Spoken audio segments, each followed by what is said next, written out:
കർത്താവിൻ്റെ അതിവിശുദ്ധ നാമം വാഴ്ത്തപ്പെടുമാറാകട്ടെ. മത്തായിയുടെ സുവിശേഷം 12-ാമത്തെ അധ്യായം അതിൻ്റെ 36-ാമത്തെ വാക്യത്തിൽ നാം ഇങ്ങനെ വായിക്കുന്നു: എന്നാൽ മനുഷ്യൻ പറയുന്ന എത്ര നിസാര വാക്കിനും ന്യായവിധി ദിവസത്തിൽ കണക്ക് ബോധിപ്പിക്കേണ്ടി വരും എന്ന് ഞാൻ നിങ്ങളോട് പറയുന്നു എന്ന് പറയുന്നു.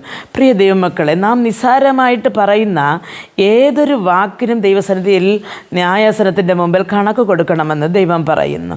പക്ഷേ നാം സംസാരിക്കുന്നത് എപ്പോഴും ദൈവസന്നിധിയിൽ കണക്ക് കൊടുക്കണമെന്നുള്ള ഒരു ബോധ്യത്തോടെ സംസാരിക്കണം.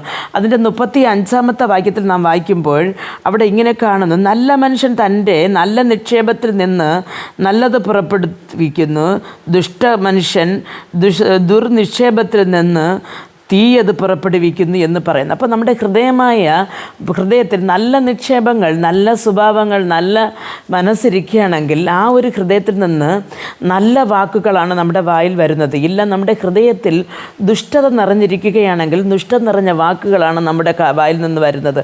അപ്പോൾ പ്രിയ പൈതൽ, ഇവിടെ ദൈവം പറയുന്നത് നമ്മുടെ വായിൽ നിന്ന് വരുന്ന ഓരോ വാക്കിനും നാം ദൈവസന്നിധിയിൽ കണക്ക് കൊടുക്കണമെന്നാണ് പറയുന്നത്. നാം ഒരാളോട് സംസാരിക്കുമ്പോൾ നമുക്കറിയാം, ജോലി തീർത്തിട്ട് ചിലപ്പോൾ പലരും കൂടിയിരുന്ന് അടുത്തുള്ളവരുടെ നുണയും അല്ലെങ്കിൽ അടുത്തവരെക്കുറിച്ച് ദുഷിച്ചാണ് പറഞ്ഞുകൊണ്ടിരിക്കുന്നത്. അവർക്ക് പൊല്ലാവരം കഴിഞ്ഞ് സംസാരിക്കുന്നു. അതുപോലെ അവിടെ നേരിട്ട് സംസാരിക്കുമ്പോൾ അവരുടെ ഹൃദയം മുറിഞ്ഞു പോകത്തക്കതായിട്ട്, അവരെ കരയിക്കത്തക്കനായിട്ട് അവർ സംസാരിക്കുന്നു. ഇതെല്ലാം ദൈവസന്നിധിയിൽ ഒരു ദിവസം കണക്ക് കൊടുക്കണമെന്ന് വചനം പറയുന്നു. പ്രിയ പൈതലെ, നാം സംസാരിക്കുന്ന ഓരോ വാക്കിനും കണക്ക് കൊടുക്കണമെന്നുള്ള ബോധ്യത്തോടെ നമ്മുടെ വായിൽ നിന്ന് വരുന്ന വാക്കുകൾ അടുത്തവർക്ക് മുറിവ് ഉണ്ടാക്കുന്നതായിട്ടല്ല, മുറിവ് ഉണക്കുന്നതായിട്ട്, അവരെ തണുപ്പിക്കുന്നതായിട്ട് നമ്മുടെ വായിലെ വാക്കുകൾ ഇരിക്കണം. അതിലേക്ക് വേണ്ടി ദൈവത്തിൻ്റെ പരിശുദ്ധാത്മാവിൻ്റെ ശക്തി നമുക്ക് ഓരോരുത്തർക്കും നൽകി തരട്ടെ. പ്രാർത്ഥിക്കാം. ഞങ്ങൾ അതിവാത്സല്യമായി സ്നേഹിച്ച് വഴി നടത്തുന്ന സ്വർഗ്ഗസ്ഥ പിതാവേ, ദൈവമേ, സന്തോഷമായ ഈ സമയത്ത് ഈ മെസ്സേജ് കേട്ട് അങ്ങയുടെ പൈതങ്ങൾ അങ്ങയുടെ കയ്യിൽ തരുന്നു. കർത്താവിടെ വായിൽ നിന്ന് വരുന്ന വാക്കുകൾ കർത്താവേ, അപ്പോൾ അങ്ങയുടെ സന്നിധിയിൽ കണക്ക് കൊടുക്കണമെന്നുള്ള ബോധ്യത്തോടെ അവർ സംസാരിക്കുവാൻ, അവരുടെ മുമ്പിലിരിക്കുന്നവരുടെ ഹൃദയത്തെ മുറിച്ച് കളയുന്നതായിട്ടല്ല, അവർക്ക് ആശ്വാസം പകർന്നതായിട്ടുള്ള ഒരു വാക്കുകളുടെ വായിൽ നിന്ന് വരുവാൻ കർത്താവെ ഞങ്ങൾക്ക് കൃപ നൽകണമേ എന്ന് പ്രാർത്ഥിക്കുന്നു.